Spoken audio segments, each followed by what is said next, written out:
Alright, welcome back again, guys. Last time we spoke about mechanical lower back pain, understanding of mechanical lower back pain, what is considered mechanical lower back pain. And this short video, I'm going to discuss with you about what caused the mechanical lower back pain. What's the root cause of mechanical lower back pain? There are multiple factors for mechanical lower back pain, such as physical trauma, like a motor vehicle accident, falls, or work-related injuries, prolonged sitting. We call it also sedentary lifestyle.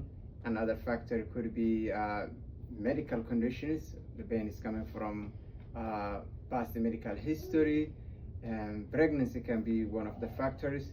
Sometimes more than one is the root cause of mechanical lower back pain. In the next video, I will explain the treatment options conservatively, how to cure mechanical lower back pain. Thank you, and I'm looking forward to see you again.